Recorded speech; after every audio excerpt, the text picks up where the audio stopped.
এটা এটা কোন বই পড়েছিলাম মানে জার্মান পরীক্ষার মধ্যে বলছে যে এক কৃষককে জিজ্ঞাসা করছে যে কাক আর মাছের মধ্যে পার্থক্য কি? বলছে কোন কাক আর মাছের মধ্যে মিল কি অমিল কি? কাক আর মাছের মধ্যে কোনো মিল নেই। কেন? কাক কি মাছ খায় নাকি? নাকি কাক মাছ খায়, মাছ কি কাক খায় নাকি? কথাটার মধ্যে কিন্তু বিরাট গুরু রহস্য। বলে মাছ তো কাক খায় না, কাকে মাছ খায়। ও আচ্ছা, কাকে মাছ খায়, মাছ তো কাক খায় না। ও আর কি পার্থক্য আছে? আর কি কাক আর মাছ কি এক না? ওটা কোনো কারণে এক না। তার মাথায় আসতেছেই না যে কাকও প্রাণী মাছও প্রাণী। এই কথা কিন্তু তার মাথায় আসতো না। সে প্রথমেই তো বললো যে কাকও প্রাণী মাছও প্রাণী। কাক আকাশে বিচরণ করে, উভচর প্রাণী, সে নিচে। কাক এক ধরনের প্রাণী, মাছ আরেক ধরনের প্রাণী। তার প্র্যাকটিক্যাল এক্সপিরিয়েন্স তার খুব ভালো, প্র্যাকটিক্যাল স্কিল তার খুব ভালো।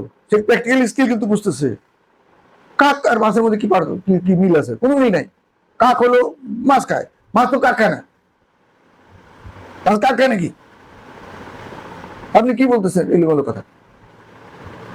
বুঝতে পেরেছেন? তার মাথার মধ্যে কিন্তু আসতেছে না যে আমার কাক মাছ সকলের মধ্যে একটা প্রথম শর্ত হলো যে আমরা সবাই প্রাণী। আমি তো সবাইকে স্বাস্থ্য নিতে হয়, আমরা সবাই খাই, আহার বিহার সব এক। মাছও প্রজনন করে, কাকও প্রজনন করে, মানুষও প্রজনন করে। মানুষও খায় ঘুমায়, কাকও খায় ঘুমায়। এই কথা কিন্তু তার মাথায় আসতেছে না। তার মাথায় আসতেছে ওইটা, কারণ তার তো এক্সপিরিয়েন্স নাই। সে তো এই চিন্তা করতে পারে না। সে তো বিমূর্ত চিন্তা করতে পারে না। সে তো চিন্তা করতে, তার প্র্যাকটিক্যাল এক্সপিরিয়েন্স খুব ভালো, তার প্র্যাকটিক্যাল স্কিল খুব ভালো, কিন্তু তার তো বিমূর্ত চিন্তা নাই। একজন মানুষ তখনই বিমূর্ত চিন্তা শিখবে যখন সে একটা উপন্যাস পড়বে, যে উপন্যাসের এই ঘটনাটা ঘটেনি কিন্তু ঘটার সম্ভাবনা ছিল। একটা কবিতার মধ্যে ঝাঁকে বসে পাখি ঝাঁকে উড়ে যায়, শিথিল শেফালি উড়াই যায়। আমি ছোটদের বাচ্চার কবিতা বললাম তোমাকে। এই যে ঝাঁকে বসে পাখি ঝাঁকে উড়ে যায়, তুমি চোখ বোঝার পর সাথে সাথে মনে হয় না যে এক পাখি উঠে আসবে, এক পাখি উড়ে যাচ্ছে? এই যে রূপকল্প তৈরি হয় না? এটা এই যে ঝাঁকে বসে পাখি ঝাঁকে উড়ে যায়, শিথিল শেফালি উড়ে যায়, হ্যাঁ, এটা পড়ার সাথে সাথে তোমার মগজের ভেতরে একটা রূপকল্প তৈরি হয় না?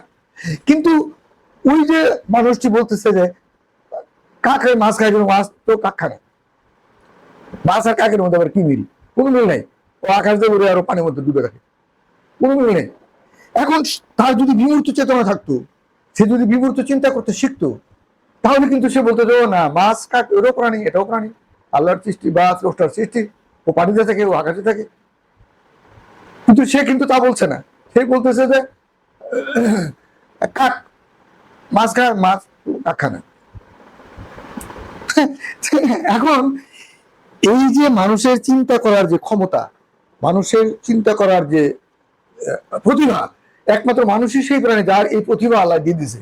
চিন্তা করার যে প্রতিভা, এই প্রতিভা তো কখনো বিকশিত হবে না যদি সে বই না পড়ে, যদি সে রূপকল্প না দেখে।